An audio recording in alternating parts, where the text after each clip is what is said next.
Good morning, everybody. Sabah al-Khair wa maraban bikum. I'm Andrea Carapellese, and I am the project coordinator of the UNIDO Initiative Investment Promotion for Iraq, Phase 2, implemented by our Italian Investment Technology Promotion Office, ITPO Italy, part of the United Nations Industrial Development Organization, and funded by the Italian government through the International Development Cooperation Agency. The project is aimed at promoting investment in Iraq for expanding the role of the private sector, creating employment opportunities, and accelerating economic growth. The project is articulated on three main pillars. The first one is focused on increase the capacities of our enterprise development centers to provide services to domestic companies and promote local and foreign investments. Our colleagues and our enterprise development centers are located in Kurdistan region, in Erbil, in Tikar, in Assyria, and in Basra, and we are supporting also the business center of the Iraqi Federation of Industries in Baghdad. The second pillar is focused on the industrial zones to enhance capacity of local industrial zones for attracting local and international investment. Then the third one is focused on international business partnership to facilitate investment, commercial and technology transfer opportunities, and providing capacity building support to local companies and selected Iraqi private sector association. In this context, all the activities aimed at supporting digitalization and innovation to benefit the Iraqi businesses and startups are crucial for us, as well as synergies with the main stakeholders in this sector in Iraq, including the speakers of this webinar, whom I thank for accepting our invitation. I also take these opportunities to inform that during the speaker's intervention, you will be able to write your question in the chat, and before the closing of the webinar, we will select some of them. For the others, then we will follow up directly with you after the event.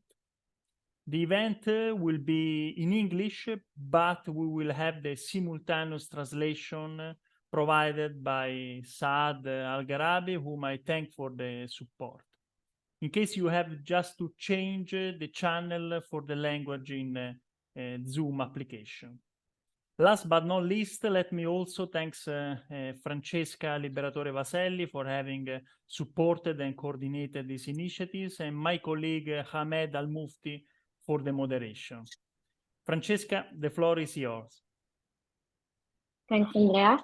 Good morning, everyone. Welcome to our webinar on digital strategy for SMEs. We organized this webinar with the idea of bringing together, on the one hand, key local hubs and institutions, as well as actors who have embraced digitalization, and on the other hand, to connect them with the small and medium enterprises who are either thinking about embarking on a digital journey or are already in one. So the objective is to provide an introduction to navigating Iraq's digital economy and to support and empower SMEs by sharing valuable perspectives on how digital technologies can be used and leveraged to support the growth and to help them navigate the Iraqi market. We have a variety of excellent speakers today and coming from different organizations, and I'm very excited to hear their perspectives on the topic of digital strategy for SMEs. This also seems like a particularly timely moment to have these conversations. In fact, we are now seeing a governmental push for digitalization in Iraq with the Iraqi 2030 vision, where the Ministry of Planning has made it an explicit priority for the country in the next years. At the same time, Iraq has a growing young and tech-savvy population with very high smartphone penetration rates among young people, which shows that there is a strong potential to increase and to expand the digital services. So at the same time, however, there is a mismatch between this current growth and the growing growth in demand in digital services and the current state of the technology adoption on the other. A study by the Iraqi Central Statistical Organization shows that there is very low digital adoption among Iraqi Iraqi micro, small, and medium enterprises, with 94% of SMEs not using e-commerce or not using a website, and around 3/4 not using the internet at all for their economic activity. So given all this, we believe that it's a great moment to have these conversations, to think about what can be the key digital strategies to navigate the Iraqi market, to better understand not only the opportunities, but also the challenges of digital transformation, and hopefully to initiate new and fruitful conversation and encourage new connections around the topic of digital strategy. Thank you.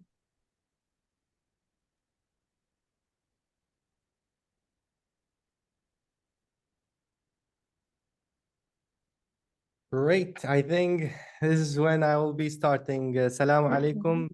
Good afternoon, ladies and gentlemen, esteemed guests, and all our digital attendees. My name is Ahmed Al Mufti, and today I'm your moderator for today's webinar on digital strategy for SMEs. So thank you so much, Andrea and Francisca, for your introduction. And as Andrea mentioned, this webinar is being conducted in English, but in the same time, we have provided real-time interpretation in Arabic to ensure that all the information is accessible and clear to all the participants. Our aim today is to navigate through the intricacies of the Iraqi digital economy, providing the Iraqi startups and SMEs a robust understanding and tools to flourish the digital realm. So before we begin, I'll just quickly introduce our esteemed guests who will enlighten us with their journey and with their expertise. We have Dr. Muhammad Jamal from Kapita Business Hub, and Ms. Lujain Ali from the Station Foundation for Entrepreneurship, and Mr. Abdurrahman Jamal from Baghdad Business School, Mr. Ahmed Dawood from Makers of Baghdad, accompanied by Startup Showcase by Ms. Naba, and also Mr. Muhammad Baqir Hikmat. And we have Mr. Abdurrahman Karim from Baghdad Game Lab, and Mr. Ahmed Sadiq from Abwaab, who will share a success story with us. So let's go with the first presentation, and with Dr. Muhammad Jamal, the Managing Director of Research at Kapita Business Hub. Dr. Jamal, if you feel free to share your presentation. Thank you very much, Ahmed, and thanks to Francisca and Andrea and hi, everyone. It's a pleasure to be here with you all, and I hope you can see my screen now. Let me know if you can see it. Not now, actually, we can't see it. Let me do it. Now it's, is it there? yes, now it's great. Thank you. Perfect. So for today, I want to cover a topic that we have all been working for. We all have been saying that there is a vision for entrepreneurship in Iraq, and I think we have been there for the last 10 or more years, trying to have a real ecosystem for entrepreneurship in Iraq. So let's discuss and get a step back and think about why is it important, why it's needed, and how things have been progressing through the years. So first of all, I think it's a non-fact for everyone now that Iraq economy is an oil-dependent economy. We have a public sector dominated economy, and we all know this is not sustainable. This is not the way to move forward. And the only way actually to move forward is to establish a rapidly evolving private sector, and such a private sector that can lead the solution of the challenges that we are facing in Iraq, and through the process create a lot of job opportunities is needed now. But how to do that, how to do such a private sector development, there are multiple ways. One of them is the development of an entrepreneurial ecosystem that can enhance the development of the private sector. So let's first discuss what's Kapita, just to introduce it to those who don't know it. Kapita is a private sector development company. We are committed to build a strong private sector in Iraq through various interventions. So we have our incubation and acceleration programs, we have our investment programs, in addition to our research and professional services, through which we have been providing the Iraqi companies, international companies, and even international supporters to the ecosystem with a lot of services to enhance the development of the entrepreneurial ecosystem in Iraq. So as I said, we have the Acceleration Incubation Program, including, for example, the Orange Corners Incubation Program, Scale Up Academy as an accelerator, and we founded the Iraqi Angel Investors Network, the first network to bring Iraqi investors with Iraqi startups, in addition to our publications in the research sphere, including our Business Landscape magazine and reports and etc. So we have been working with multiple partners, including the GIZ, the Embassy of Netherlands in Iraq, SSL Company, the World Bank, and GE, and many others. And we believe that the collaborative work with a lot of partners is definitely the needed step now to work for the development of private sector in Iraq. So back to Iraq, why is it the time to develop Iraq? Why it might be attractive to investment? Why it's time to develop its private sector? Let's know some facts about Iraq. First, we are talking about the country that is the fourth largest population in MENA region. So we're talking about a market of a big size here. We are talking about a 60% of Iraqi population under the age of 25. So a rapidly evolving market with high population and rapidly growing one, with an oil-dependent economy, which is bringing a lot of purchase power that compared to other MENA region countries, but still in an unsustainable way. So it's a pretty mixed up situation that is having a lot of potentials and challenges at the same time. We are talking about the fifth largest GDP in the market in the MENA region. We are talking about in 2022, we were the highest GDP growing in the MENA region.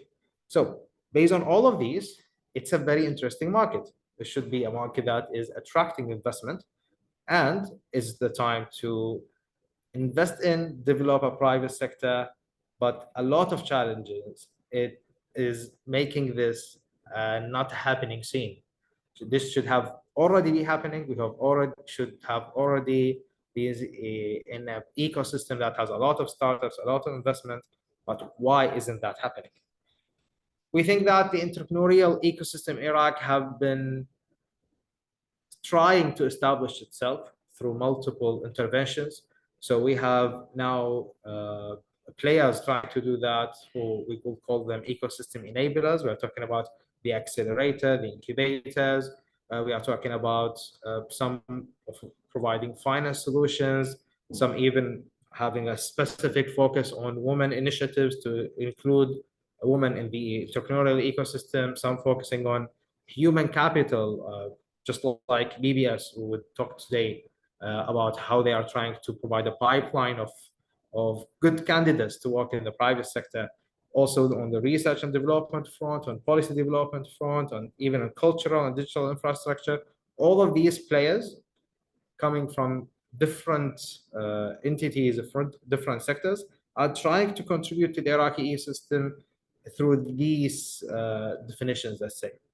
And for the ecosystem enablers, now a lot of text is not appearing here because this is not the focus. The focus is just to tell you that there are a lot of ecosystem enablers working now in Iraq to enable the entrepreneurial ecosystem, which means we have a lot of potential for the development and a lot of entities trying to do a change through pre-incubation, incubation, competitions, and many others. And many of the highly esteemed organizations are joining us in the webinar today, including the Station, the Makerspace, the Makers. It's all trying to engage with the ecosystem in a different way and enable the ecosystem. And if we look to the progression of in a timeline of the entrepreneurial ecosystem, again, just see how small the initiatives were in 2013, how it's just a few lines, just a few initiatives happening there.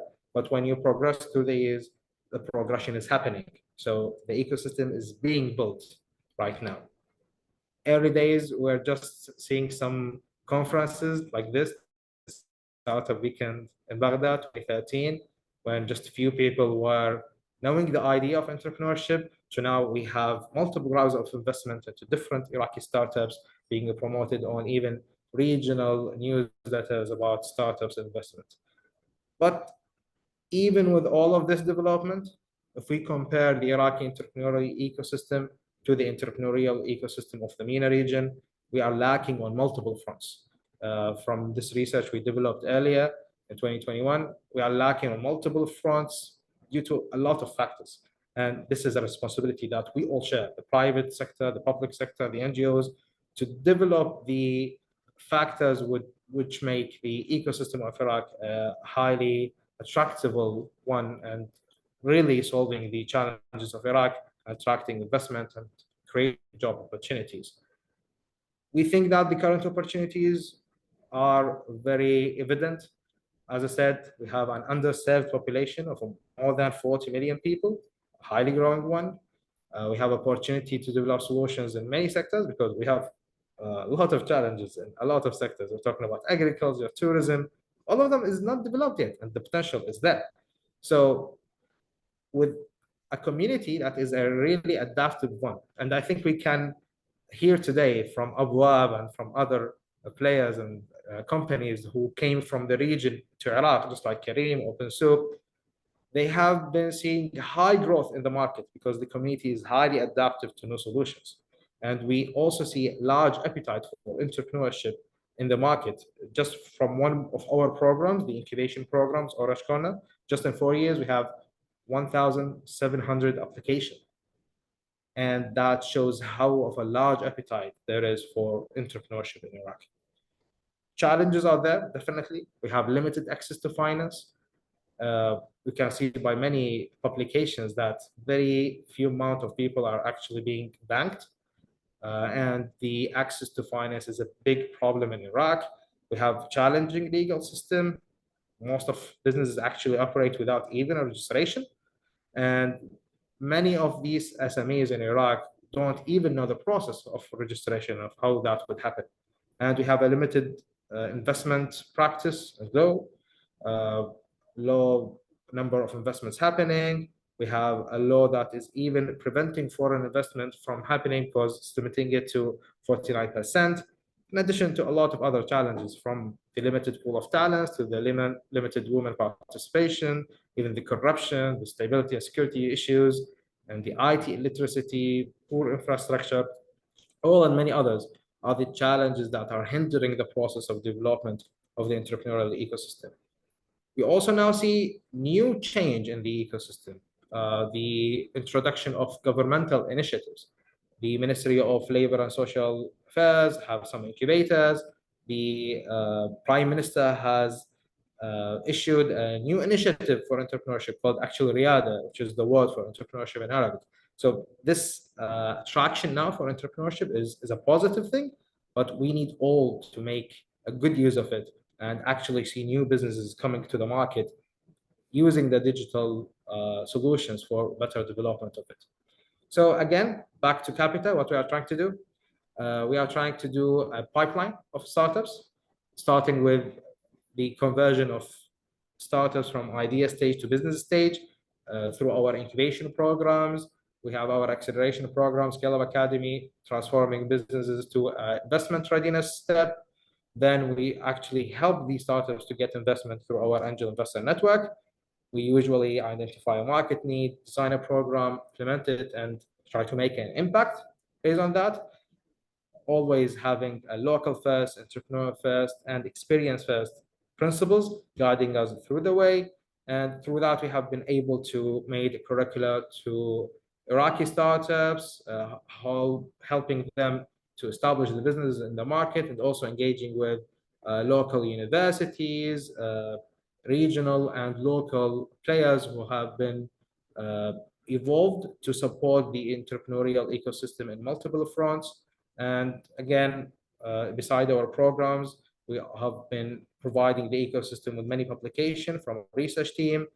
Basically, we have been providing behavioral research, sectorial reports, and even a business landscape magazine that provides an insight of what's happening in the market. And as I said, the Iraqi Angel Investor Network is our approach to help startups to get investment from angel investors. And we think that we need to develop, again, multiple domains, as I said. So we develop the skills of Iraqi youth through educational reform, training programs. We think focus on sustainable business models rather than only focusing on social cause, because we have been seeing a high influence from NGOs to support the startups on social cause, but lacking the business side of things. We think that including sectors other than e-commerce, special agriculture is important now, because for the past 10 years, the focus of entrepreneurship in Iraq was only, unfortunately, on the e-commerce. We think multiple areas need to be explored now. I think the expand of the support giving to women in the ecosystem is important now. We need more of women inclusion in the market. And I think regulations reform is definitely needed now because of what we have been seeing in the market and the challenges startups and investors are facing here. And again, infrastructure development is definitely something we need in Iraq for private sector development and for us to live in a sustainable way anyway. So that's Kapita. That's what we think of the market. And as we always say, we want all of us to invest that better, and investing in people is the right way to invest better. Thank you so much. And I hope that was informative in a way about the situation in Iraq. Great. Thanks to you, Dr. Jamal. This was very, very insightful. It was such a great detailed 360 overview of the Iraqi entrepreneurial ecosystem.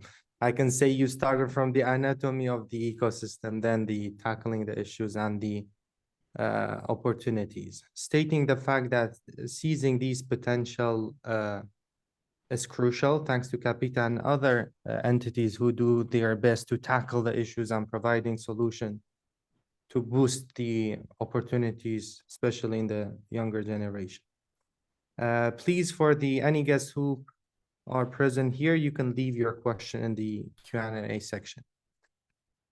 And next, I'm pleased to introduce Ms. Lujain, a Senior Program Officer at the Station Foundation for Entrepreneurship. Ms. Lujain, we look forward to your valuable perspective in this regard. Hello, can you hear me? Yes, so we can hear you. Great. Thank you, Mohammed. This was a great start, actually, because you really gave us the full view on what we're working with. And that leaves me with a great start to really showcase to you what digitalization can work in that aspect to improve what you pointed out, which is great. I hope my screen is showing for you. Okay. Yes, it's showing, yes. Okay, hello everyone. My name is Lujain. I am the head of programs at the Station Foundation for Entrepreneurship. And I want to give you a fact about myself to just start so people can understand where we come from. I actually majored in pharmaceutical sciences at the beginning. I worked in the public sector, then I shifted to private sector. For those entrepreneurship that are worried about leaving the government work, I got you. And I want to initially start introducing what is the station, what we do. Okay. So the station is the co-working space that is aiming to guide the youth and new graduates and also students to really have the path and guideline to go to the right way, to have the skills set up for them. As mentioned by Mohammed, we are having issues with the public sector that is, having the full capacity nearby, and we have high rate of unemployment. So our target is to the youth, we have a lot of people, they're graduating, they're left unemployed. So you know what? You can start your own business. And if that's too difficult for you, you can have the skills that requires for you to join the private sector.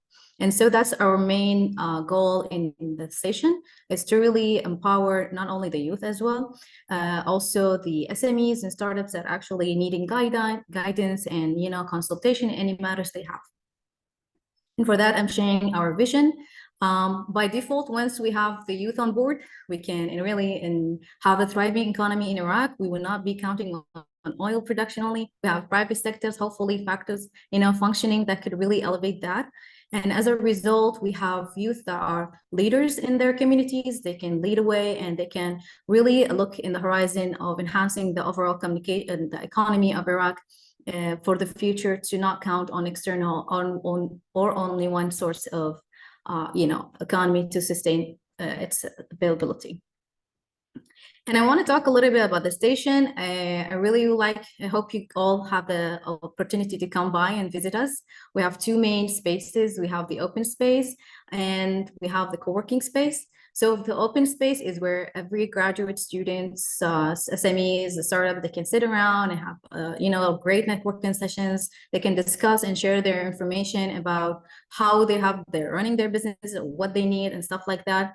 And where the co-working space is actually a private area for our startups and SMEs, for them to have their own space and also to have people around them and colleagues that are having the same journey as them. And moving on into the station, we really want to engage as much as people. So we're having over like 300 youth and participant different activities. And we also have, 500,000 visited the station, not only in Baghdad location, but also in Erbil and Mosul. So we're trying to reach as much as people we can get. And as a result, we really focus on capacity building and trainings, because we need to have those youth not only attracted to the station, but we need people to be more involved in their communities.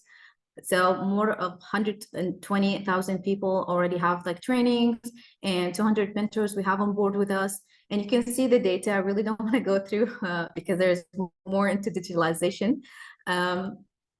And then we also have incubation programs that not only for startups and SMEs, but also for college students. That are programs that are located in the universities to really enrich them, inform them that there are different aspects of working and having, their SMEs or having their businesses without depending completely on the governmental work. And I really want to dive in after what Mohammed really laid out was amazing. And I want to really focus on why we're aiming to digitalize everything and what could it possibly look like for us to digitalize our businesses and startup or SMEs. And I wanted to put it simply, and for those participants are seeing this, it's really a simple task. You just have to shift what you're doing manually from all the paperwork you're doing into something more digitalized and systematic. And some people will say, this is very fast forward and it's too much for us. But I'll go through why we need to head in that way. It will have much of a benefit for us, and we will see it reflected on businesses. And I want to share with you a few of the main tools we see nowadays for those who are really like saying, okay, so what digitalization actually looks like. So first we have like clouds. We have to have storage for our data. And I've seen this multiple times. People be like in a business communication or meeting and be like, I want to see a sample of your work. And they immediately panic. They have no access to their data. They think they're paper. They need to go back to their business. But now they have quick access. It is simple as that. And there you have a deal right away. And also we have the e-commerce platforms. It could be through applications and it could be through websites. And some people will be saying, for the SMEs, be saying, this could be costly because we're just starting out and it could be very challenging for us to add additional cost. And sometimes we just say, start one step. You can just add your product to one of the existing applications. And that's why you can reach new people and you can enhance your operations a little bit better. And the most common tool we see nowadays is the social media platforms. And there is more to us, the social media. And fun fact about the WhatsApp we had with our SMEs, one of the businesses was telling me how she communicates with her client, and it was basically only on WhatsApp. And I was really like, are you serious? Like, are you communicating through WhatsApp? And the fun fact that she said, my customers are ladies within like 40 to 50 years old. So their main channel of communication is through WhatsApp.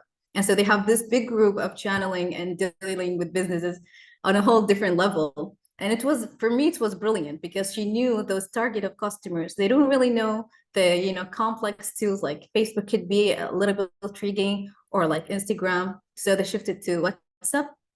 And of course, our AI, which is very common nowadays, people are using it and it's really can facilitate, we all do it. Like I use AI all the time. It helps me to really refine my work. And for those who are, I've seen this firsthand. One of our SMEs was just launching his services and he was applying through Tender. And he was like, tell me, Janie, I am not familiar with using AI or like having a tender to propose or send a proposal. This is for me the first time. And I was just telling him, use whatever you have in AI, print in all the information you have, and it will help you write the proposal. And this is just the first step of multiple uses, but I'm just speaking at the level of our SMEs right now in the market. And lastly, we have the chain block. It depends on different SMEs and how they run their businesses. It could be for their supply chain management to really control everything and have data that are very analyzed and collective. And I want to focus on how can we and what is the benefit of digitalization for SMEs. So once again, we said we're going to have like social media, we can have applications, and that means we're going to reach more people. And I think Francesca mentioned in the beginning that we have mobile phones that people are getting to and using. So why we're not utilizing that even better? And then also, of course, we have improved customer service, and we have that for like AI bot chat. And sometimes when you go through business and you really don't have time to like access and chat and everyone to to communicate and engage with them, you can have an AI bot to just respond to the main basic questions they have, and you can overcome that issue. And by default, you're going to reduce costs because you're not wasting time, and time is money. So by default, if you're saving time, meaning you're having more focus on other stuff and other work to really mobilize or improve your work. And of course, new opportunity for growth. As I mentioned, our SME he was just initiating his website and having formally registered, and he was on the right path, and he was now looking for tenders that are high in budget and something like in advance for him. And of course, increasing efficiency and productivity and overall benefit that can reflect immediately on the business. And of course, with every change comes challenges, and we see that a lot. And I just summarize in four steps or four things that I think we see all the time is we have lack of awareness and understanding of these digital technologies. Some people miss out that, having a WhatsApp and having a Facebook is actually a digital tool we're missing out. It's not just only having a social media. You can, you can use the data you have from these platforms to really maximize your business. And also lack of resources to invest. And that's one of the things Mohammed was discussing. Investment is something new for us in terms of SME basement and base. And also we have lack of skilled workers. Not all people know how to use those data or use those equipment, and the need to learn in order to get used to it and install them with their businesses. And also the cultural resistance to change. I've seen multiple SMEs, and I see them always going through vouchers and stuff by hand, and I keep telling them, you could make this into a digital tool. You can simply put it in Excel sheet, and so you can track it easily. But they still be like, I'm comfortable like this. I'm fine with that, and that's kind of a challenging for us. And one of the potential solutions, one that was mentioned by Mohammed as well, is the partners with government and also with other organizations to provide support. And though we're trying to, for us, we see it on the ground, we try to minimize our interaction with the government, but it's sometimes necessary. And sometimes we even faced an issue where for those who actually started using applications, they face multiple network shutdown. And we see that in Iraq for like exams, certain security issues, and that could hinder the situation for those who actually depend on digital tools. And also to invest in trainings and development. This is very crucial. Education and learning is an ongoing process. And the more we get the mindset that, in order for me to grow, I have to be updated and want to learn so I can develop my business better. And it starts really with the small incremental steps. It could be just to start a Facebook page. It could be just to go through a course online or course physically at any institute to just really get more knowledge about it. And also to focus on the benefit. We have to visualize how this benefit is affecting us. And lastly, I want to share with you one of the cases we had. We had several SMEs. And for me, this is very nice and related. We have Props Iraq. He's owned by Ahmed. He's located in Basra. He sells items that are used for, for photography, the backgrounds, and anything like that. He already had one of the digital tools, which is social media. And once we started, he started to maximize the benefit of that. You can see here that he started to increase his profit margin gradually. You can see in December and November, it was like 37, it was going 33, it was not stable. And then in February, it really kicked off for him. And I guess that's because there was a Valentine's Day. But regardless of that, he was able to analyze his hero product. He was able to target his customers that were active, not active. And you can see that his margin of profit continuously increased over a 3 months period only, which is for us significantly just to reflect with you how could be simple use of tool could really maximize and benefit you as a business owner.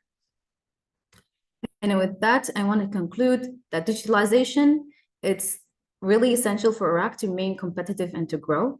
And there are several resources several hubs and institutes and skills and trainings that are available for them to overcome these challenges.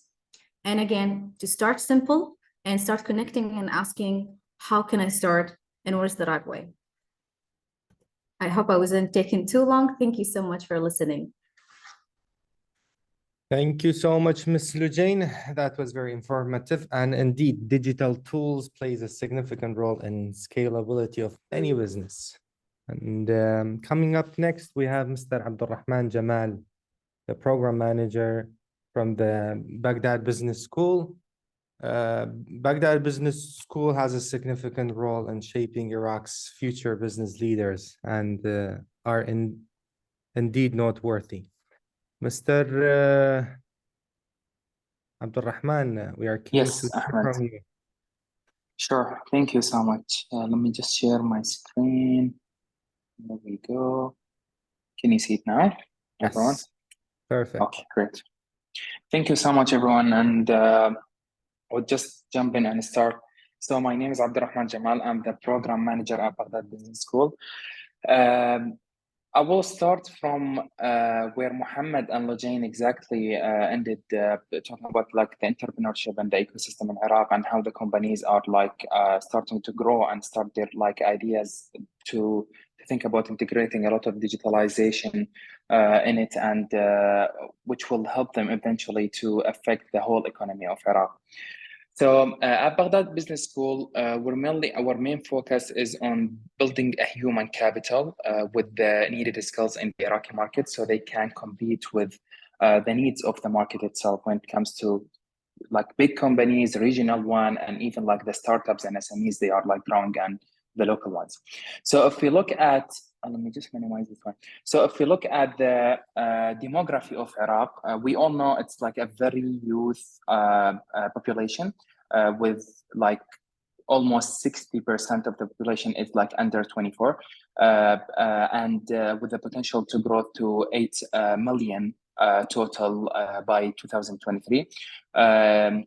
But at the same time, we have like a low rate of unemployment. If you ask like the companies right now and SMEs, and I have been looking as part of our career development program at PBS, we have been like in touch with a lot of companies. They have a lot of vacancies, but at the same time, they just like say we cannot find like good human capital or human resources, Iraqi one, local one. So if you think about it, we have like a lot of youth, they are asking to start their own businesses or like to work in the private sector. On the other hand, like the companies are looking for local talents. But why like there is like this, like the companies cannot hire the youth and youth cannot, they are saying that we cannot find the jobs. After a while, we found like by asking and doing like a market research with the Iraqi companies, it appeared like there's Iraqi talents, but they are not skilled enough to start their like careers or even like start their own projects. Even though like we have a good success stories, but I'm talking about the majority. So what they mean by the Iraqi skill gap, the basic business English, the basic professional skills and soft skills, and also when it comes to the business mindset. So that was our conclusion when we did a market research starting 2019. And after that, we started to working with the Iraqi youth to equip them with these like 3 main skills to be ready for the market and or like to start their own business and working in the private sector. So we started with a 1-year program in English and business and professional skills to prepare mainly the Iraqi youth who are like need or like who they are looking to work in the private sector specifically and not the public sector. So going into our like showcases of what we are doing with our curriculum, and I will reflect on what Mohammed specifically said and Lajane when it comes to the digitalization part. So Business Foundation, as part of the main curriculum, we are partnering with a lot of key supporters outside the region and inside the region. But the main ones are the American University of Sharjah and TAIC and AICSB. So basically, when we started to develop our curriculum, we needed like an expert, but at the same time, we were looking into people who they have enough information and they have the perspective about the Iraqi market. So that was like the idea in our mind, bringing an experts, but we reflect the whole materials and curriculum to fit and to be tailored to Iraqi market needs. And this is what happened when we were like building our like even like the English program, because all, you know, like we're not looking for like equipping the student to be like fluent in English, but at least have the professional or the business skills, the business English skills, so they can at least conduct like meetings, engage with like networking outside of their like, you know, like who are they foreigners or like regional ones. And also at the same time to have the writing skills in English on that side. So talking about the curriculum, so if you think about the soft skills mainly, like how, for example, if you talk to any youth right now like in Iraq, they don't know even like the path where to start for applying for jobs. Like they don't know the basics idea that I need to start drafting my CV and cover letter, and then I look into developing myself in Microsoft and know how to work on the sheets and all of that. And then I start applying on so many companies and conducting interviews and learn from like the mistakes that I'm doing in the interviews. So even though they are like the very basic skills and soft skills, like in general, they are not aware of it. And to be honest, what we noticed, it's not like their mistake, but they have been like all the system in Iraq when it comes to higher education and the environment that they have been like integrated to. It's not encouraging enough to make them like take the initiative and to be a proactive person. Mainly because they lack of like if you are talking about higher education system, for example, it's based on memorization. So it's not taking into consideration the part, you know, like how the student are being part of the discussions in the classroom, and how they should like work in groups, and they need to think about the research skills and writing skills. They have to search on their own, because in general, the classrooms are teacher-based, not student-based. What I mean by that, so if you take like a normal typical class at any university, you would see like the teachers are like just like explaining the materials without integrating the student into like if they have any other thoughts or like ideas. But here at BPS, we are following the student-centered methodology, which like basically, if we are talking percentage, 70% of the materials and knowledge gained by the student is on the student, and the teacher inside the classroom, they are the facilitators, not the main like source of knowledge and information. But the student are doing the actual work, and they are like developing their skills and knowledge through like the group works, their inputs, their thoughts, and the research they are doing on behalf of them. So just like to, you know, like to conclude the curriculum, when we start with the business English and prepare them like with the career development when it comes to writing CV, doing research, critical thinking, problem solving, there is like the most important part, which the market here in Iraq is looking for, is the business mindset.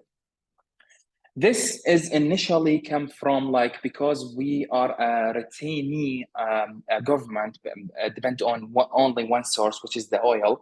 So the mindset for the youth, even like the 20s and 30s, they still thinking about like the governmental job, and they have to have a pension and like a good social security plan by the end. On the other side, they see the private sector is lacking for these regulations, which is true. If you look at it. But from other perspective, if you look at the governmental sector itself, you would see like they have, with the recent employment that the government did, there is like the number, or like the numbers of the governmental employees in general, it reached to 4 million or around 3 million right now. And considering 60 to 65% of the national budget going only for pensions and salaries, I don't think like any of the regional and national budget, like they have this much of their budget going only for pension and salaries for like, considering the population of the youth. So they don't have, like, when we are talking about the youth, they don't have the mindset that the private sector is the future, and they have to think this is the only way for them right now, currently talking about like a growth in the ecosystem, the growth of the digitalization, the agribusiness, and all of these like new sectors. So the companies were looking for people. They understand the private sector is totally different when it comes to the routine, the work itself, the creative part of it. When they comparing to like the let's say the local or the public sector, because companies, they are looking for people who are productive. They know like what they are doing. They are proactive enough to think about the solutions, the problem solving, and like, you know, like to come up with the solutions, rather than like just like being at the office doing like 8 hours of work and they leave and they get this salary by the end. So that's why we moved to teach like the basics of the business, which is like basically introduction to business, the economy, and we talk about the economy of Iraq and where we are going with that, introduction to marketing and sales, introduction to finance and accounting, and also how to do like pitch deck and business pitching in general for the people who are interested in working in entrepreneurship. In 2022, we launched our pilot class for the digital business program. So I think there was like a huge tendency to move into the world of collection data, analyzing that like a few years ago.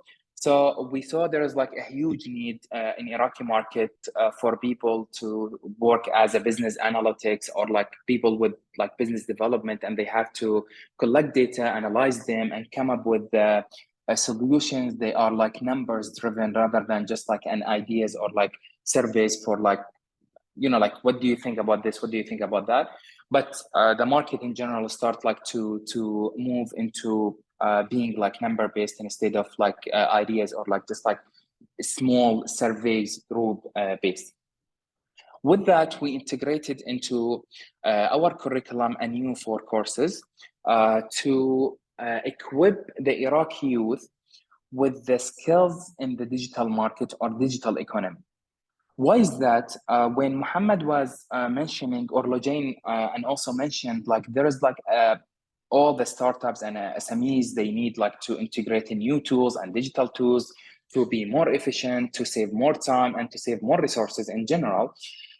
The human resources and the Iraqi youth, they need to be aware of these skills, and they need to be taught on these skills before like they are going into the market, and they just like face it and learn it from the company. So integrating into our curriculum main 3 courses with the, for example, the business analytics, mainly we are teaching like data collection and how they should analyzing these data, how to read graphs, and where to search for them. And the tools for that when it comes to, for example, like using Excel, that's the basic of the skills, and moving into like tools like Tableau and R language or anything like that when it comes to data analysis and data collection. And with the entrepreneurship, we want to build a business mindset in those youth to be aware of like the difference between the big companies and SMEs in general. Because Iraq in general right now, there is a need for generalists rather than specialists. What I mean by that, if you look into the IT sector or like tech sector in general, you would rarely see there is like a front end, for example, developer vacancy, but you would see there's like a full stack. They need someone to work on the back end and front end. or with the marketing, if we are talking about marketing in more general way, when you see like social media specialists, they would ask or like expect from that person to work as a content and also post management and community management. So it's still, and this is because of the limitation of the SMEs itself. They cannot bring like a full team dedicated for each task for that task, or like the marketing department, but they would rather go with 2 people instead of 5. And that's what we are building and trying to shift the mindset of the Iraqi youth to be aware if they are working in a startup or SMEs. It's okay to like work behind your responsibility, or like you would expect actually that, because it's totally different than working in a big company, well structured, and they have like the unlimited financial and unlimited like human resources. So they would like make a good segmentation of duties. So this is part of the building the mindset when it comes to dealing with SMEs and entrepreneurship in general, right? And when it comes to the digital strategy, and after like there was like a huge movement by the government and the private sector in general moving with the e-payment, there is a need like with dealing and shifting the whole economy into e-payment and how to deal with it. And that was needed to like make these youth aware of the change and like the projection for the coming years. Moving forward, and I'm talking about the curriculum in general because I just want to mention one thing. Like when it comes into BBS and how we deal with our curriculum, when I mentioned in the beginning the skill gap, and we were asking the market itself and the market needs, we are taking that into consideration because we want to build a dynamic curriculum. If you look into Iraq right now, there is like, I would say like every year we would see like a new skills and new positions and new vacancies emerging because it's it's an emerging market. So I cannot like stick into one curriculum that's fixed to teach Iraqi, but I have to adopt with the market need and to provide the youth with the skills before it's being emerged, or like at least just like having a projection into what's coming in Iraqi, in Iraq market in general. And that's why we have the motto of being a step ahead, which means like equipping the student with the skills and the knowledge to be, to be a step ahead of the market. So before there is like an agribusiness and agriculture, the students are aware of it and they see like there is a tendency in Iraq to move and digitalize the world of agribusiness and the whole industry, and how it's being like a very important industry in Iraq and will affect the whole economy of the country in general.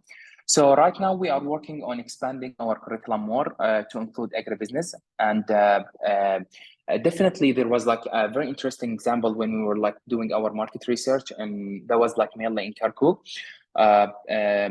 Farmers start like, there was like one farmer who started to use like some of the samples and the testing lab and on that perspective, one of our like colleagues at BBS team, they were helping them with like integrating new digital tools to analyze these results and samples. So that was like the main thing that pushed us forward. There are like actually like a traditional way or local way of doing agriculture in Iraq, but also there is like a potential from a new generation to work in this industry and to move forward with it and make it like as an important money stream for the whole country and for the people who are interested in working in this industry. So that's why we are expanding our curriculum to bring an agribusiness and agriculture in general ideas and how it should be tailored to Iraqi private sector in general. I will end with a wrap up about like just like to give you an idea about our student body. So people at BBS or like the student we are like accepting are from different backgrounds. They are engineers, they are like a graduate of like English literature or like just in general from like humanities and arts universities and college. And also we have like the pharmacists, people from like medical sectors, I would say. But the common factor among them is the motive to expand the new opportunities on the professional side of their lives, and how to develop the private sector as being an individual in this like whole cycle of growing and emerging a private sector. So that was like the main common factor among them. So we don't into consideration like they have to be a business graduate or like they come with a business background, because we know the system in Iraq and we know how these youth, they tend to, for example, study engineering because there's like a social constraint, and or like their parents want them to do that. And that pushed them to work. We have like a lot of success stories, people who are like from engineering background or pharmacists, and they move to work in finance, accounting, and like a project management fields. And they actually use the skills they got from the university, even though there's a little, for example, the problem solving mindset is with the engineering college is very common, and the English language with the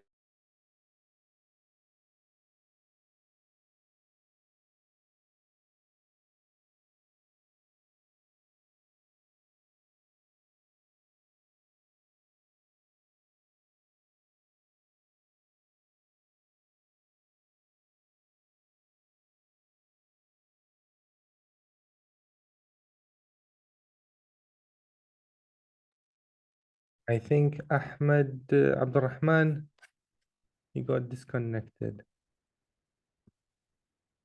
Okay.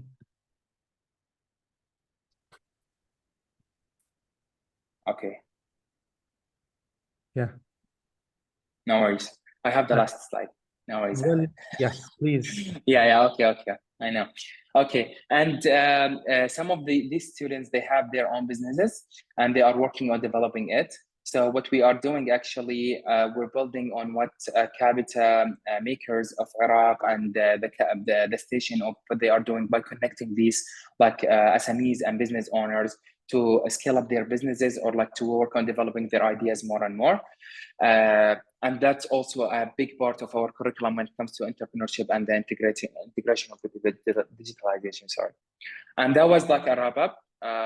Please, thank you so much for giving me the time. Also, I would like to please feel free to ask any question or like in the chat, I can answer them. Thanks, Great. everyone. Thank you so much, Mr. Abdurrahman. That was instrumental information regarding Baghdad Business School. Now let's delve into a success story shared by Mr. Ahmed, the head of Iraq at Abwaab. Thank you so much, Ahmed, and thanks for the all the people on the call. Most of you, my friends. I think all of you, my friends. So let me share my screen.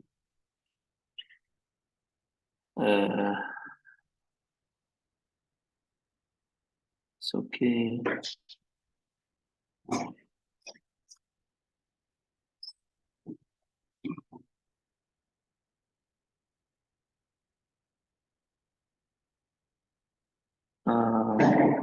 And this is the first time I'm using Zoom in my new laptop, so it's asking me about a lot of. Is it clear now? My screen? Can you see it? Yes, but if you could put it on a slideshow mode. Yeah, for sure. Thank you. Yeah. Perfect. Thank you so much for this opportunity. Again, hello to all of my friends in the call. Now we'll walk you through Abwaab. Abwaab in a general and Abwaab in Iraq for specific overview. So as you may know, Abwaab is the tech startup in the region. Who we are a platform, learning platform that empowers students to excel by replacing the after school tutorings, and we'll see what are we doing actually. So if you take a look about the first picture on the left side, you will see like there is massive offline tutoring centers with a lot of people in our regions going to the offline tutoring centers after the schools to get tutored by celebrity teachers or any other teachers. Also, there is a big market for those celebrity teachers that already have some of them. And this is one of the Iraqi teachers in math. Actually, they have like more than 10 million subscribers and 100 millions of actual views on the YouTube. Also, if you take a look also here on the region itself, there is a lot of startups dealing with the EdTech and different business models in EdTech in the region. So there is a blue ocean actually that we can do a lot from our perspective. So yes, this is the region that we are working on. Actually, these are the countries or the markets that we are already working with the dark yellow, with the light yellow. They are the markets that we already going to launch on it, inshallah, and soon. So there is $30 billion actually spent on this region on the tutoring. There is 160 million of population actually, students in the population of this region, and also there is 30% of the economic income for people they are spending on studying. Also, if you take a look about MENA and Latin America and India for the population and the GDP per capita, so you will see in MENA there is almost 400 million. In American Latin, there is 600 million and 1.4 billion in India. But for the GDP, you will see that MENA is the second rank of the economic situation actually versus the first rank is for Latin American, but in Indian you know that there is a local economic situation actually on those. Now the question is in our region in MENA, how many unicorn that we have, and unicorn in the EdTech I mean, and most of you know that unicorn is the evaluation of 1 billion for a company here. The answer is 0 startup or 0 platform has this rank, but there is 6 startups or EdTech startups in Latin America and versus 7 in India. So here in the below that there is like attraction for different level or kind of educations. We are focusing now on the primary and secondary schools from G1 to G12. Yes, there is maybe in advanced the universities, maybe go after that to the language and soft skills, just like Baghdad Business School they are doing. But the most majority for us now, the 160 million that are studying from G1 to G12 in our region. Now, what we're offering, actually, we're offering a comprehensive learning system. So we call it Watch, Solve, Ask, Compete. So all the curriculum of the grades that we already have it in our application or in our platform, they have like lessons that already shot and post-produced in our studios and by our animation team, with the way that kids friendly and the animation different from grade to grade to simulate the mindset of people. Also so that we have 1 million question actually, and we are the largest bank of a question in the region. For the ask, yes, we feel that and discover that after too many actually experiments that the people wanted someone to ask them live and into one-to-one session, and we have this also featured by Q&A feature in our application. And the compete is something that we drive a lot of engagement in our app by compete between the students themselves using the curriculum questions by Abwaab League. So this is in a nutshell what we're offering actually. Now, also because you know maybe the trend for the last 2-3 months toward the AI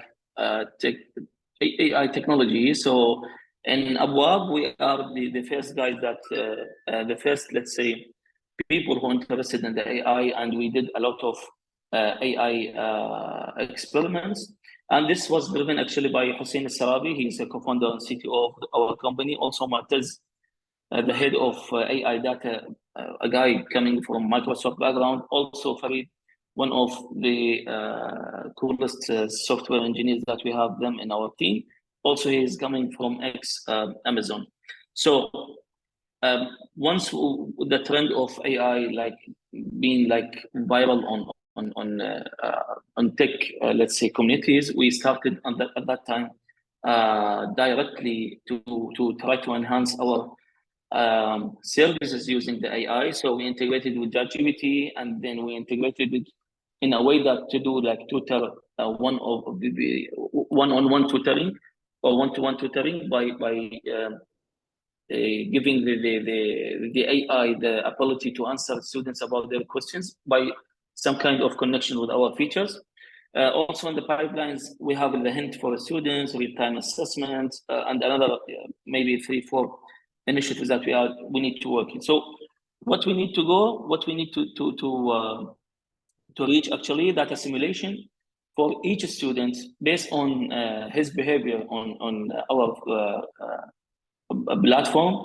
And for example, whenever he spent like 1 week, for example, of studying on our platform, the AI will do the assimilation to his mindset, to his ability. So if he's like, let's say, has lowest degrees in physics, we will give him like kind of hints about physics and tutoring sessions about physics and etc.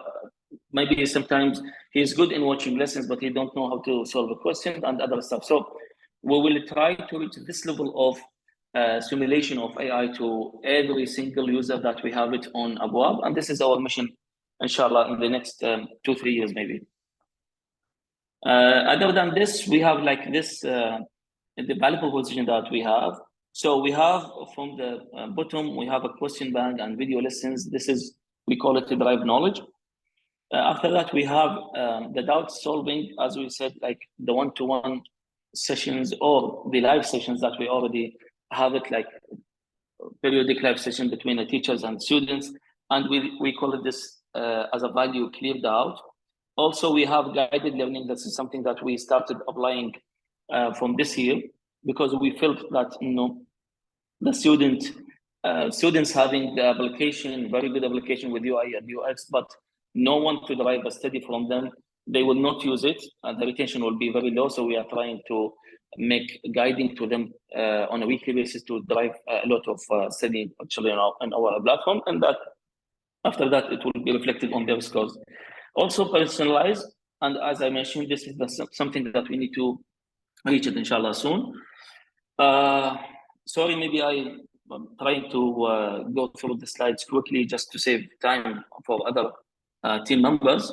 We have like plans details or many subscriptions plans. So we have the freemium plans, and you can see on the left side. The middle side is the basic plan, and the ultimate plan who has all the features that we have it, especially the Q&A, and we try to mention this too many times, the one-on-one tutoring, and also the guiding or academic advisor feature that we already started this year. Traction and economics, if you take a look about Abwaab in 2020, 2021, then after that, the growth that's happening in 2021, 2022 by launching 2 markets like Iraq and Egypt. Academic year 3, 2022, 2023, we launched KSA, and you can see the engagement, how being the growth in the engagement itself. And now we are in the middle of the academic year, the 4th academic year, and you can see the growth in activities in our platform. Okay, so what we did differently in our markets. So especially let's talk here about Iraq. Especially in Iraq, we try to crack the market by something that already standard in the market. So we try to go to offline tutoring centers to target the student who need tutoring after schools, to offer them to do the tutoring through Abwaab.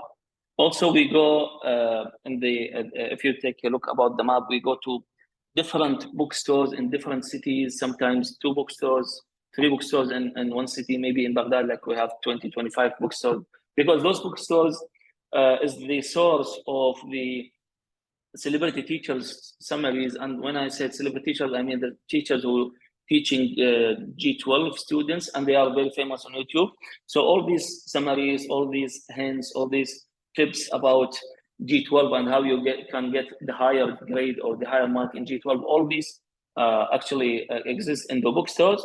So we go directly to those bookstores and we put our physical vouchers in these bookstores. So they are now like a point of sales for us. And at the same time, we try to approach those celebrity teachers, the celebrity teachers who again famous in Iraq. We try to do a partnership with them and make them working with us. This is, if you can see also the pictures on the left side, you will see like one of the pictures in one of our bookstores in one of our cities, because we do a random visit for those bookstores. Alhamdulillah, this has been transferred to other markets. And if you can take a look at the lowest left picture, Jarir bookstore is the famous and the biggest bookstore actually in KSA. KSA team trying to replicate the exercise that we did in Iraq. Also, we build a strong brand by doing a lot of events, Ramadan events, the end of year events for the people who have the grade, the highest grade and other stuff. And the right hand, the picture of that's actually took from a mobile. If you can take a look here, we are trying to crack the market in a different way. So the people who are participating in Abwaab, actually on subscribing on Abwaab, we do for them offline exam just to give them the sense of the final exam. So you keep studying online, but maybe when you go to the final exam at the end of the year, maybe it will be the first time for you to do the exam. Maybe there is like stress and other stuff that affect your performance in this exam. So what we did actually on a monthly basis, there is an exam, offline exam, just to give them the feeling, just to give them the sense of how the offline exam at the end of the year will be. And yes, this is also one of the things that Abwaab did it in Iraq in a different way that help us to crack the market. Also, there is a lot of partnerships across all Abwaab. For example, Kareem and Hunger Station, McCafe, Al-Rajih Bank. At the same time, we have very great deals also inside Iraq with Niswad, Kikar, Tutors, Zaykash, and there's a couple of other actually partners we are discussing to do the partnership with them, inshallah, soon. Also, we launched the program of Equal. We are trying to go to our people in our regions, especially those people who suffer from a lot of political issues and other stuff, and we try to give them like a lot of, let's say, offers with NGOs, and I think we will go through them actually in another slide. And Alhamdulillah, this actual program Equal help people to enhance their grades in schools by 55%. Who are we? We are who is the founders of Abwaab for sure. I'd like to highlight that we have 3 co-founders, very passionate about the mission that they have in Abwaab. We have Sabri, Hamdi, and Hussein. They are the co-founders, and this is the last slide actually. There is a video, YouTube video also screening the. Mentioning the story of Abwaab across the last 2-3 years. So in a nutshell, maybe as a summary or wrap up, Abwaab, they have the co-founder, they have like a belief or a mission that they started Abwaab on it, and now Abwaab, like in different countries. For us in Iraq, actually, we are dealing with this business as our business in Iraq, and we feel me, Abbas, the operation manager, and other team members totally agreed and totally feel that Abwaab is our company, that we are like it as our startup, that we are need to be a part of each home or each family. They have a student in the school, and Alhamdulillah, so far we did a lot of things, and for sure we have a lot of learnings that we need to learn about our markets, and a lot of initiatives that we can do it very soon, inshallah. And inshallah, we'll try to help our students, our people in Iraq to excel in their schools. And that's it. Thank you so much. Thank you so much, Mr. Ahmed. That was very convincing me that I will go back to 12th grade and retake the baccalaureate examination through the Abwaab application. But most welcome, and I can send you free subscription card. Thank you very much. Steering ahead, let's welcome Mr. Ahmed Dawood, the project manager from Makers of Baghdad, followed by the Startup Showcase, Ms. Naba and Mr. Muhammad. Just for the sake of time, if we make it as short as possible, that would be great. Thank you so much, Ahmed, Francesca, and Andrea for having me here. I'll try my best to keep it short and crisp here. Hello, everyone. My name is Ahmed from Makers of Baghdad. Together here, I have with me our director, Mr. Ali Tahar, and also our community manager, Ms. Sarah Luay. I think some of you might heard of us. We used to be called IoT Maker back in time. We are an innovation hub. We launched back in 2017, and we had very humble beginning. We used to be just a training room, provides all these, techie kind of training for the youth. But we scaled our operation and our location since 2020, and now we are backed by very large community of technologists and entrepreneurs here in Baghdad. And actually, what we're trying to achieve here, we're trying to foster entrepreneurship ecosystem here in Iraq, and also to create jobs opportunities for the youth, specifically in the digital sector, and also to promote something very, very important here, which is the production of goods and services here in Iraq. As you all may know, we Iraqis tend to be consumers, not producers. So we're trying to, promote production and reverse that to be producers like how we used to be back in time. So how we do this stuff?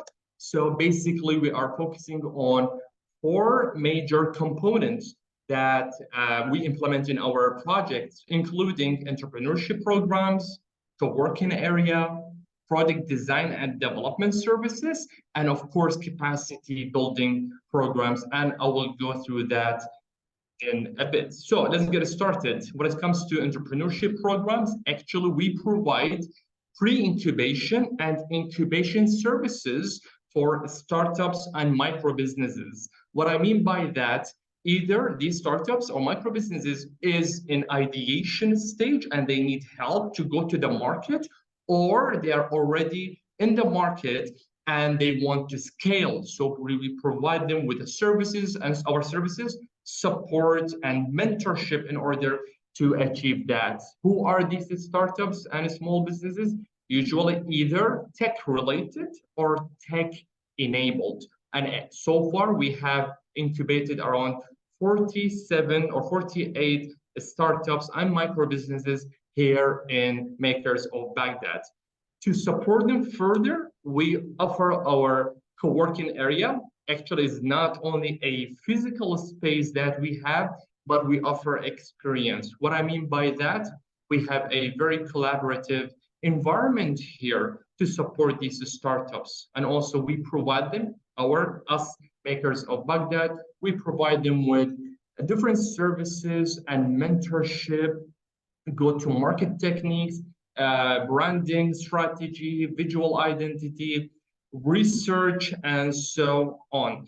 And also we have something a little bit different here in a way that we enforce exchange of services among these incubated startups for free. What I mean by that, imagine for a minute that I have a startup, which is an e-commerce application, and I have the app, but I don't know how to do the branding. Probably there's another startup here who does such services, branding services, and he or she has to provide me with branding services for limited time for free of service. In return, I'll have to provide my service to another startup or micro business, which are incubated in our space in a way that we make this environment very healthy, friendly, and collaborative. And actually, we do something very, I find very, very useful. We create funnel to other organizations and entities, including is that you see some of these startups here we have been incubating since 2020 have so-called graduated from us, or they grew and they went to either other programs like TechWin or Scale Up Academy by Kapita, or they had their businesses established somewhere else. In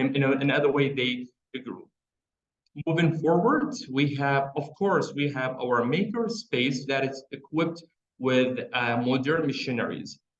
Here at Makerspace, we not only provide educational programs and training for the youth, but actually we help startups who have a product, tangible product, to scale their production. I'll give you an example here. We have a startup founded by Zainab called Allaga. So she produced handmade souvenirs, very beautiful actually. And she used to create all that by hand, but we taught her how to use the machinery, the CNC machine, to laser cut all these wooden in a way that would scale her production and of course increase her sales. Besides that, of course, we provide commercial services to other SMEs and startups. We have created around 140 unique products for other companies. As you see here, we're trying to promote the production and creation here in Iraq instead of importing. One of the products that was created here at Makers of Baghdad, which is my favorite because also it's not only any product, but it provides also climate change solution, which is the shredder machine. Actually, this shredder machine can be found in Zain headquarters here in Baghdad. And it's commercial available, it's quite expensive. So we are working on another model, which is smaller, lighter, and of course, less expensive. And hopefully you will see it in the market by next year. Moving forward, we have also, as I mentioned earlier, working on capacity building for the youth. As my friend Abdurrahman mentioned earlier, there's a gap, from the supply and demand of the skills here in Iraq. Hundreds of graduates from universities actually graduating without the skills that is required in the market. So what we do, we give all the skills that are demanded. There must be any demand in the market for such skills. And all our training is revolving around digital skills. And people misunderstand us here. When we say digital, they will think only about, AI, robots, and coding, but that's not the case. Actually, when we say digital, it's quite broad. It could be as techy as coding, or could be digital art, digital marketing, or could be graphic design. That's all falls under digital skills, or could be even interior design, as long as they're using the software to do the designing. And also we noticed something very important here is that a lot of the graduates actually lack of skills, so-called soft skills. And this is why we also, beside the technical skills that we have, we provide them with soft skills like communication skills, EQ, time management, financial management, and so on, just to help the graduates to get into the market in a right way. Moving forward, so far we have benefited our over 5,000 beneficiaries here in Baghdad. The good news is that this year alone, we have around 300 graduates managed to get a job in the digital sector. And as I mentioned earlier, we incubated around 43 startups. These startups are already in the market and they have very good future. I would like to give a shout to our strategic partners, including GIZ, USA, and the US Embassy here in Baghdad, and of course, Zain Iraq, who have been with us for a while now. Let's give you some highlights of some of the startups and SMEs that are incubated at Makers of Baghdad. Let's get started with I don't want to do the speaking anymore. I'll let the founder, Neba, talk about it. So Neba, mic is yours.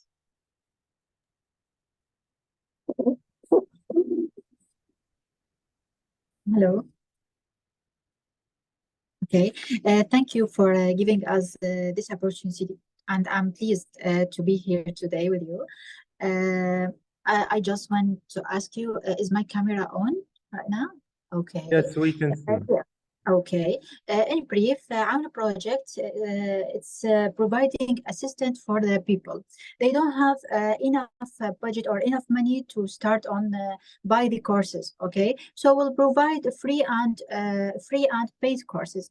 Both of courses provide same quality, high quality material, and start has a lot of deal with companies to provide an interview for our students, to provide an internship opportunity and even full-time job opportunity for our students. Our students will have we are focused in the with the women's. Okay, so 50% in the course will be women's and fresh graduated. So we will help them to find the right way of the market and help them to discover their self and their skills. Currently, we are working on the course, full stack course. We'll learn JavaScript and the Prisma, Next.js as a framework, but it will not include only technical skills, but will include soft skills as well, design thinking, how to convert our ideas into real, and how to find the problem in the market. Okay, so we will focus on both sides, soft skills and technical skills, even the thinking, and we will make them to learn how to find the right path to go through it in the correct way.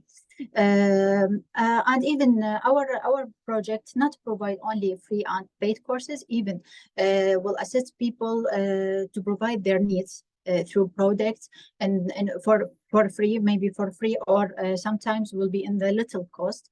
And we focused on the women's here and the fresh graduate. This is in brief, and if you have any question, please let me know. Thank you so much, Naba. Moving forward, I'm trying to, okay. So now we have Mohammed Bakr talking about high influencers. Mohammed, go on. Okay, hello everyone. Do you hear me first of all? Okay, so I am Mohammed Bakr. I am a marketing expert and a trainer. Hello to everyone, and also I'm happy to see some of my friends here at the meeting, let's say. Let's speak about high influencer. Actually, High Influencer is a talent management agency where we make collaboration between companies and influencers. We focus on micro influencers, which is people with small influencers small followers on their social accounts, by making campaign strategies to the companies using their content on their profiles. So we enable small followers influencers by letting them collaborate with companies. Our most recent work, actually, which I'm very proud of it, is with Ashtar, with Hanging Gardens, or Jana al-Mu'allaqa in Arabic, Hanging Gardens movie, where we've made a full digitalization for their movie in the social media, making a website. We've launched their campaign almost 1 month ago, I guess. And in just 2 weeks, we've accomplished more than 9 million reach in the campaign. Also we've worked with influencers in the movie as well. Moving forward to our collaboration with makers by doing the marketing bootcamp in Zain al-Iraq headquarter, where we've trained more than 70 students about digital marketing and enabled them to be good in digital marketing using meta softwares or meta tools in advertising. Also, we've taught them how to make a good collaboration with influencers on social media. Finally, I will say that we have been in the market for 3 years, and we've just launched with 2 people in the business, my co-founder Mohammed also, and now we are 10 in the team, and I'm proud of this achievement. Thank you very much, guys. Thank you very much, Mohammed. Last but not least, we have the digital space. Sadly, Shahad could not make it here, so I'll keep it very short. Digital space actually provides digital transformation services for SMEs, including business solutions, ERP system, software solution, and so forth. And actually, they have 4 rigid software in the market here, and of course, they are incubated within makers of Baghdad. Thank you so much, everyone, for listening to us. I really appreciate that. Please, if you have any question, if you want to learn more about us, do not hesitate to talk to me by email or calling me. If it happens that you are in Baghdad and you have not visited us, please let us know. I know we have very small gate here at our building, but we try our best to keep it open. Thanks again, and have a beautiful day ahead. Great. Thank you so much, Mr. Rahman and the others. Now let's turn to our latest speaker, Mr. Abdurrahman Karim, the project manager at the Baghdad Game Lab. We await to hear about the fascinating intersection of technology, creativity, and business from your end, Mr. Abdurrahman. The stage is yours. Thank you so much. Do you hear my voice is clear? Yes, we can hear you well.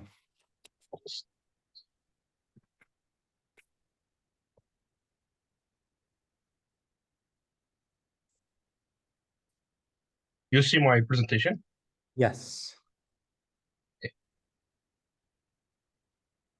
If you could keep it short, it would be great. Yes, I will make it very short because we ran out of time. Hello, everyone. I am Abdurrahman Karim, project manager of Baghdad Game Lab. I will give you a short glimpse of the Baghdad Game Lab and what we are doing in the field of digital transformation. First of all, Baghdad Game Lab is a community-based company that working on enabling game industry in Iraq. You know that the gaming industry in Iraq is it is early stage of the growth. So we are working to enable the market for the other startups and the game studios to work in this environment in Iraq. So let's give you a snapshot of the game economy in the international landscape. We see that the growth of a score of the growth of the mobile gaming in the international landscape. India take the first place of this, and we have the US, and from the Middle East, when we are focusing on Iraq and the Middle East, we have UAE, Saudi Arabia, who taking the lead in this field. And in terms of the numbers of the spending on the gaming sector in the MENA region, the average annual spending of the professional and casual players between $0 to $1,000, and it is as you can see on the screen, it's distributed among these persons. And you know, the game industry have lots of obstacles in the MENA region and in the Iraq. From the most urgent obstacle is the lack of funding. We have a short list of investors in Iraq, and there's even more short list of the investment dealing with the gaming, because it is very risky sector and need a lot of things to be done in order to be invested in this type of game, and also access to the target market of the game industry. And here's Baghdad Game Lab. We're working to enable accessing to the target market of this segment. How we are enabling the market for the game industry in Iraq? We are working on 2 sides. The first one is building the community for gaming industry, gaming development, I mean. When we create community that hold all the developers, the artists, any participant who want to join this community of game development. As you know, that the game is not just programming; they have visuals, sound effects, video effects, storytelling, and lots of different aspects of this industry. So we make this community for them in order to be on the same page. And on the other hand, we are working on the game development, where we develop a game for clients and for own use. And in the digital innovation landscape, in the last decades, we see there is an impressive increase in the following tech, where the blockchain and AI and automation. And here is the responsibility for the Iraqi digital startups to match these demands and working on inside these technologies. And what I was saying by the game as a digitalization option. And when you transform the experience of the game into new areas, let's agree all that the game industry is no longer just entertainment industry. Now we can use the game in education, we can use it in simulation, we can use it in storytelling, we can use it in the movie, lots of fields that we can use the game inside this. And when we deal with the game as a digitalization option, there's two sides of this. There is an opportunity and the challenge. First of all, let's talk about the opportunities. We can gain more engagement and interact with our services as SMEs. User-centric approach, when all the things that we do inside the game is about the user. And learning new skills, data collection, the game is generating massive amount of data that we can track on every metrics that we can choose. And an increase in the revenue stream, that we can add a new revenue stream to our SMEs and the startup by enabling the game things. And we are working on the gamification thing, where the concept is to bring the rules and the concept of the game to another field and make it like the game role. And on the other hand, there is a challenge regarding to using the game as a digitalization option. When you have how to deal with the development and the technology that you are using on your startup. The second, how do you meet your user expectation from your solution and from your new feature of using the game? Resources, it's when we're talking about the resources, the time and the budget. You have the time to add these features and the budget, the enough budget to complete developing this. How you will give the maintenance of these things, the content, the quality that you will provide, and the competition. There's lots of things to be done during these things.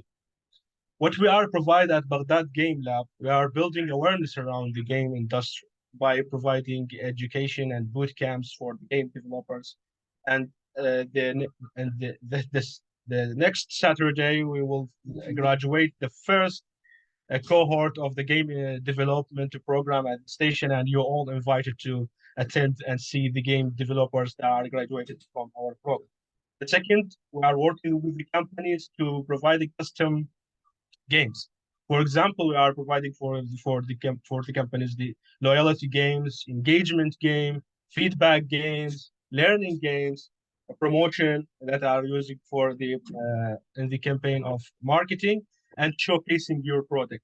If your startup had physical products or something to be showcased, and there's lots of aspects that you can use. For example, if you are in the real estate, you can showcase the apartment and walk through the apartment and the rooms. We have educational sector. We are working to provide a new experience of education. For example, we are using the virtual reality labs to provide an experiment for the schools that want to deal with the chemicals and physical experiments and other aspect of learning. And finally, we have a simulation if you want to develop a new product and see how it will look like in other and different aspect of the environment. We can use our services to provide you a simulation. Here's our partners of 1 year. In the end of this year, we will reach our first year in the market. And thank you for listening. Thank you, Abdulrahman. Thanks to everybody. As we approach the end of our webinar, and before we wrap up, I encourage all of you to take a part of the post-webinar survey that will be sent out to you later on. That will help us curate future initiatives that are tailored and insightful according to the Iraqi market. Let me call Mr. Andrea for some concluding remarks. Andrea, I know it has been a full-packed session, so we are here to hear from you. Thank you very much, Ahmed. Thank you very much for the inspiring intervention of all our speakers. For any question, please write directly to us. We will be very happy to reply to each of you, and if authorized, and also to put in contact with all the speakers. Thank you so much to the participants for your attention. We hope through this webinar we provided to all of you a satisfactory overview of Iraq potential on the topics of business, innovation, digitalization, and startups for the private sector, thanks to the valuable intervention of our speakers that are the real game changers active in the country, with whom we hope to work more and more in the future.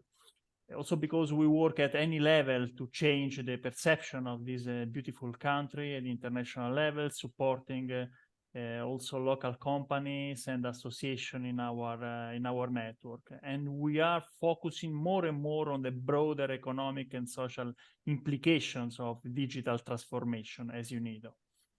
Finally, I remind you that all the material used for this webinar will be available on the institutional webpage dedicated to the project on our institutional website, linked in the chat.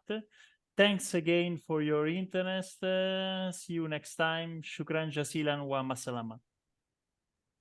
Thank you very much, you guys. See you. Bye. Have a lovely day.